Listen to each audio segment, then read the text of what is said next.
YouTube? Once again, it's Kennard Vernon Stewart here for the podcast. Got some exciting news for the Auburn Tigers. Two guys have made the first round of the NFL draft. I think that's great news for the Tigers because this is something that has not happened since 2010 when Cam Newton and Nick Fairley, Von Miller actually was on this guy. It was actually a pretty nice class. AJ Green was in that class back in 2011, and Julio Jones. So it was a really star-studded class back in 2011, and now Auburn gets to join the elite class this year that includes Joe Burrow, Tua Tagovailoa, and now for the Auburn Tigers, Derrick Brown as a number 7 pick, and Noah Igbinoghene as the number 30 pick of the NFL draft. Now, here's the great story about this. Derrick Brown actually came back. He had the option to leave out for his, skip his senior year. But what Derrick Brown was able to do, he was able to up his level of play, in my opinion, because it has been documented.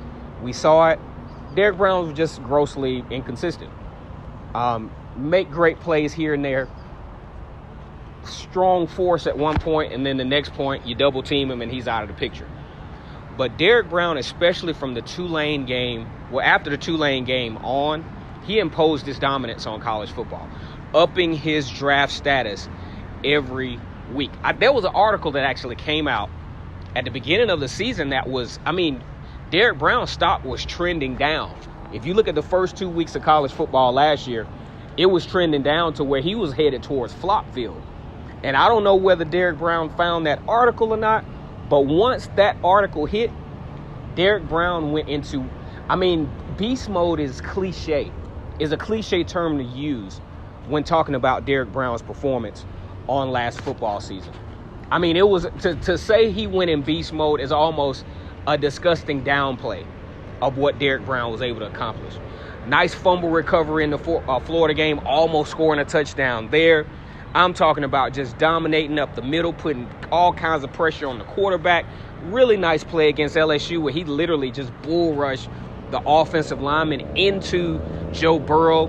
It looked like Auburn, and Auburn defense came ready to play in that LSU game, spearheaded by the efforts of Derrick Brown. Really fun to watch him this year. Like I said before, played on an extra high level and really upped his stock to where if it had not been for the strong quarterback play, he probably would have gone up a little bit further in the draft, but still a nice spot nonetheless.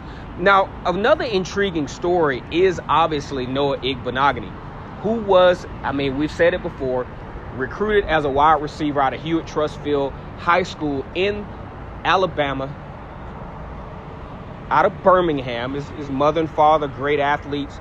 Either way, just didn't work out for him at the wide receiver position. Very good return specialist, though. Had a couple of touchdowns in his tenure at Auburn. But made the transfer over to cornerback, which I thought at first was an iffy move. But as it turns out, easily one of the best position changes maybe at this point now, that he's turned into a not a number one draft pick, but a first round draft pick.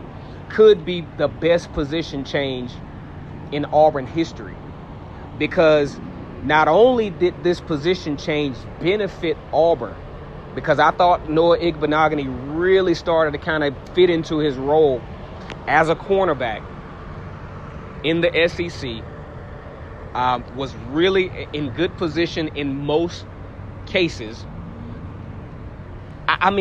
You can't deny the magnitude of making a position change and it helping catapult you into the first round of the NFL draft. You're talking about millions of dollars more by maxing out a position change. As a matter of fact, one of the highlights of Noah Igbinoghene as a cornerback for Auburn, probably one of the most important interceptions in Gus Malzahn's tenure. If we remember back in 2018, Gus Malzahn the Auburn football team was really hitting rock bottom. Losses to Mississippi State, losses to Tennessee, giving up almost 450 yards per game. I mean, the team was completely falling apart. And then came the interception in the Texas A&M game, which led to the comeback, which stopped the downward spiral.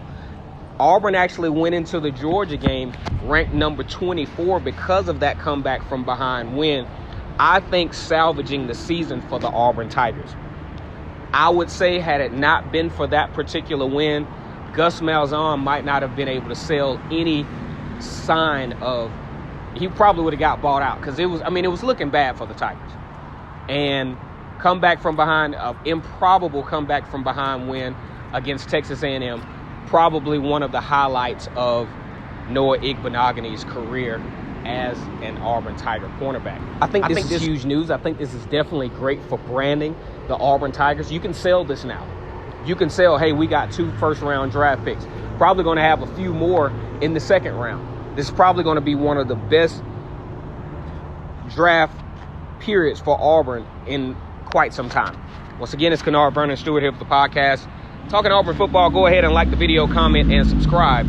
As always, it's great to be an Auburn Tiger, War Eagle.